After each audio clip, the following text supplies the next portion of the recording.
Hello everyone, welcome to my channel Pooja economics and this is Pooja Saroha.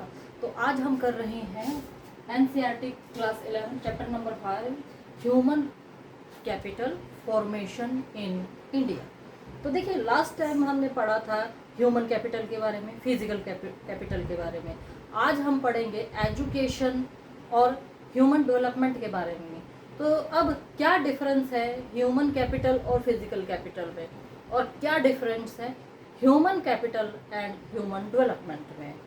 तो इन सब को करने से पहले सबसे पहले हम ये जान लेते हैं कि एजुकेशन क्या चीज़ है।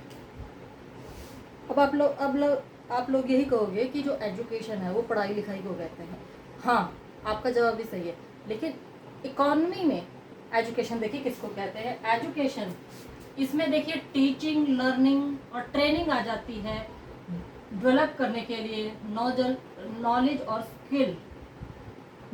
और स्किल डेवलपमेंट करने के लिए इसमें टीचिंग, लर्निंग और ट्रेनिंग आ जाती है।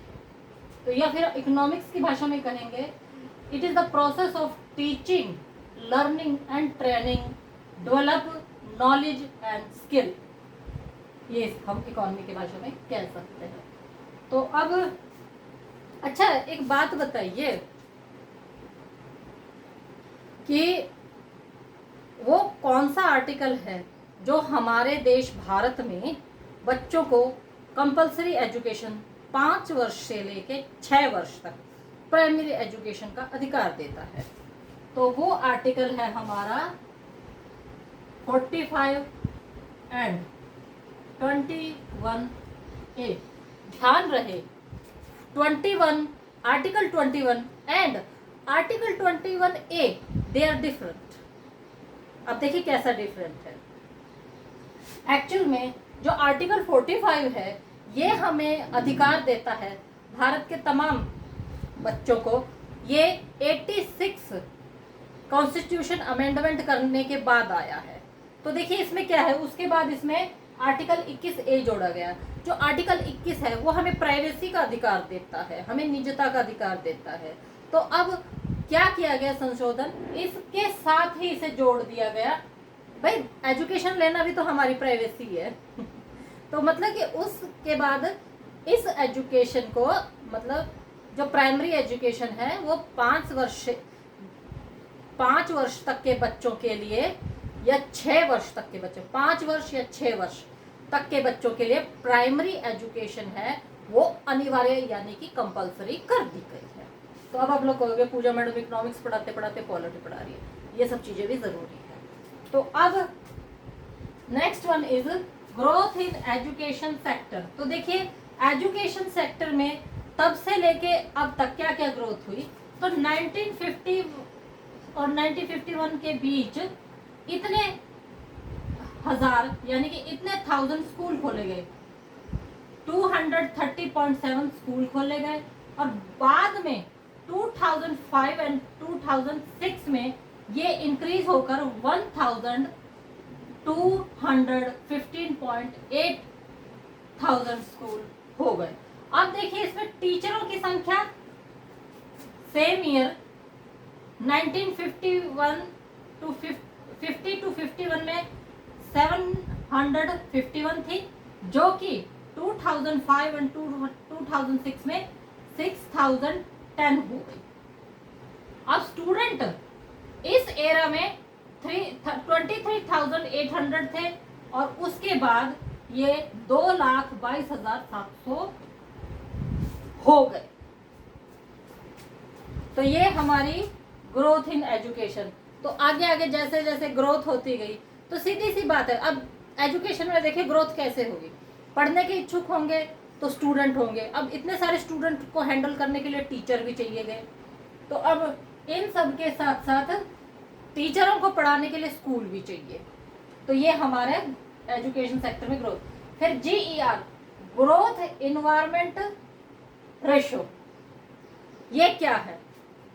सेम यही है, कुछ खास इसमें बताने वाली बात नहीं, छोटा सा। मतलब इसमें ये है कि उसके बाद एजुकेशन में देखिए कितना ग्रोथ हुआ। आज एक बच्चे हैं, कल कितने आए, परसों कितने आए। आज 10 किताबें हैं, कल कितनी चाहिए थी, परसों कितनी चाहिए थी, सेम चीज़ यही। तो GER में इस एरा में 86% GER ग्रोथ इन्वायरमेंट रेशो 86% था, जो कि 2005 और 2006 में हो गया ये 96%। तो देखिए अब एजुकेशन सेक्टर ऑफ इंडिया, तो देखिए ये आप लोगों को मतलब ज़्यादा बताने की जरूरत नहीं है, छोटा मोटा है उससे बताया। एजुकेशन सेक्टर क्या है, सबसे पहले प्राइमरी कंपल्सरी एजुकेशन, उसके बाद मिडिल एजुकेशन 10th लेवल की, वहाँ पर जाकर आगे बच्चे का कैरियर डिसाइड होगा। अब आप लोगों को पता ही होगा कि 10th के बाद ही हम 10th में ही हम लोग ये डिसाइड कर लेते हैं कि +1 +2 में क्या लेना है। और next one is higher education, college university की वो क्या कहते हैं एजुकेशन। तो देखिए इतना सब कुछ होने के बावजूद भी हमारी जो एजुकेशन सिस्टम है उसमें देखिए क्या क्या कमियां हैं। मतलब अब आप खुद ही सोचिए कि एजुकेशन के मामले में हमारा भारत अब भी पीछे है। तो देखिए क्यों है, देखिए क्या क्या है। हाई इलिटरेसी रेट 2021 के सेंसस के अनुसार इलिटरेसी रेट 64.8% है। तो माफ कीजिएगा, ये 64.8% है जेंडर बेस। तो देखिए आज भी कई जगह पर जो आज भी कई जगह पर बालिका और बालक के यानी कि लड़का और लड़की की शिक्षाओं में भेदभाव किया जाता है। ज्यादातर लड़कों की ही मतलब शिक्षा पर जोर दिया जाता है, क्योंकि देखिए वही हमारा पुरानी मान्यता कि लड़की को तो शादी होकर अपने घर जाना है, तो आगे जाके रहना हमें लड़के के ही साथ है। तो इसी वजह से तो देखिए हाँ ये हर जगह तो नहीं लेकिन कुछ जगहों पर अब भी है। हाँ ये बात है कि मेरी खुशनसीबी है कि मेरा जन्म एक अच्छे परिवार में हुआ। तो अब लो क्वालिटी ऑफ एजुकेशन की क्वालिटी बहुत ही कम है। मोस्टली लोगों को मतलब पता ही नहीं है कि एजुकेशन क्या है। और कई बार जो vocational and teacher training, teachers को भी पढ़ाना नहीं आता है कि क्या है। तो अगर एक इसके ऊपर एक जोक भी है तो अब देखिए उस जोक में क्या है। अब आपको पूजा मैडम जोक सुना रही, हाँ तो देखिए वो जोक में क्या है। हालांकि उस समय तो मुझे हंसी आई, लेकिन जब इस जोक की मैंने गंभीरता को देखा तो मतलब मैं सन रह गई कि क्या है। तो उस जोक में क्या होता है कि टीचर बच्चों से पूछता है कि भाई शिव का धनुष किसने तोड़ा। यहाँ पर जिक्र सीता स्वयंवर का चल रहा था। कहते कि सभी बच्चे कहते हैं कि जी हमने नहीं तोड़ा। तो फिर अचानक एक बच्चा कहता है ना, हाँ जी उस फला बच्चे ने तोड़ा होगा, वो बहुत शरारती है। तो अब आप देखिए कि टीचर से जब पूछा गया तो टीचर का जवाब क्या था। उन्होंने कहा जी मैं तो समझा के थक गया हूँ, ये बच्चे हैं कि हमेशा तोड़-फोड़ी करते रहते हैं। और इवन ये तो चलो जोक था, और इवन कई बार मैंने यूट्यूब पर एक वीडियो भी देखी थी, रैबिट की स्पेलिंग राबिट, बफेलो समथिंग। और जिस तरह ये जो वर्ड है नॉलेज का नॉलेज, तो टीचर की ट्रेनिंग का लेवल भी उतना हाई नहीं है।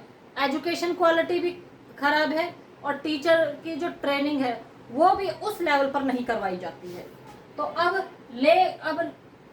यह, और इसकी देखिए सीधा सा वजह यह है कि कई बार गवर्नमेंट जो है वो भी इसके अंदर एक्सपेंडिचर यानी कि अपना अनुदान नहीं कर पाती है।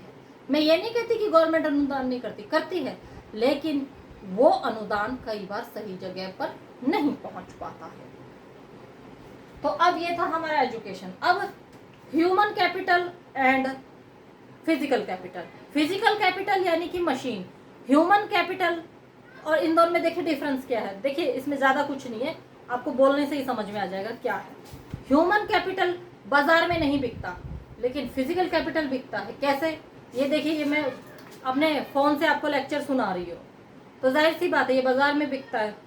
अब आप खुद इमेजिन करके देखिए, तो देखिए यहाँ पर ह्यूमन ट्रैफिकिंग की बात नहीं हो रही, वो हमारा टॉपिक नहीं है। अब आप खुद सोचिए, क्या बाजार में अपने टीचर बिकते देखे हैं कि हाँ भाई इकोनॉमिक्स का टीचर लीजिए, हिंदी का टीचर लीजिए, तो वो हालांकि गुलाम प्रथा पहले थी, अब वो नहीं है। अब इकोनॉमिक्स पढ़ाते पढ़ाते मैं हिस्ट्री भी पढ़ाने लगी सॉरी। तो अब जो ह्यूमन कैपिटल है, अब देखिए मेरे पास मेरा इकोनॉमिक्स का ज्ञान है, वो सिर्फ मुझ तक है, मैं आपको सिर्फ पढ़ा सकती हूँ। हाँ, जिस लेवल की पढ़ाई मैंने की है, मैं ऐसे तो नहीं कि अपना नॉलेज उठाकर आपको ऐसे के ऐसे दे दूंगी, ये मैं नहीं कर सकती। हाँ, मशीनों को इधर उधर ले जाया जा सकता है। और अब जो ह्यूमन कैपिटल है वो एक सोशल दर्जे पे भी काम करता है। अब देखिए कैसे करता है कि अब मैं यूट्यूब पे पढ़ा रही हूँ, क्या पता कि मैं गली के बच्चों को जाकर मुफ्त में भी शिक्षा देने लग जाऊं, लेकिन फिजिकल कैपिटल ये नहीं कर सकता। अब उसके लिए अब उसको तो अपना प्रोडक्शन करना है, और प्लस में वो तेल भी मांगेगा, मतलब मशीनों में तेल सर्विस प्रॉपर उनको देनी पड़ेगी। तो ये था हमारा डिफरेंस ह्यूमन कैपिटल में और फिजिकल कैपिटल में। अगर आपको मेरे लेक्चर में कोई भी कमी नजर आए या कोई बात आपको समझ नहीं आ रही है, तो प्लीज़ आप कमेंट बॉक्स में कमेंट कीजिए, आपके जवाब आपको इमीडिएटली दिए जाएंगे। अब नेक्स्ट वन ह्यूमन कैपिटल और ह्यूमन डेवलपमेंट में देखिए फ़र्क क्या क्या है। तो इसमें देखिए क्या है, कोई फायदा नहीं है अगर हम ह्यूमन को एक अच्छी एजुकेशन दे दें। तो देखिए जिस तरह की क्या होता है कि मान लीजिए एक हाई लेवल की एजुकेशन दे दी किसी को और उसको करने को दिया ही नहीं जाए, क्या फ़ायदा। डेवलपमेंट जब होगा जब वो अपने उस एजुकेशन का इस्तेमाल गुड्स एंड सर्विस के प्रोडक्शन के लिए करेगा। अब देखिए क्या है, मान लीजिए अब मैं हूँ, अगर मैं सिर्फ अपने बच्चों को पढ़ा रही हूँ, फिर भी मैं कर रही हूँ, अपने बच्चों को तैयार कर रही हूँ, तो इसको आप नेशनल इनकम में देखिए नहीं कर सकते। अब ये मैं इसलिए बता रही हूँ कि फिर इसका कोई फ़ायदा नहीं कि मैं तो अपने बच्चों को पढ़ा रही हूँ, उससे मेरे को अर्निंग थोड़ी होगी। हाँ, अब मैं बाहर जाकर पढ़ाना शुरू करती हूँ तो वहाँ पर जाकर मुझे अर्निंग होगी। तो ये ह्यूमन डेवलपमेंट है। तो अब देखिए सरकार ने क्या क्या योजनाएं चलाई हैं। तो सरकार ने इस बच्चों की एलिमेंट्री एजुकेशन को इम्प्रूव करने के लिए ये 3 स्कीमें चलाई थी।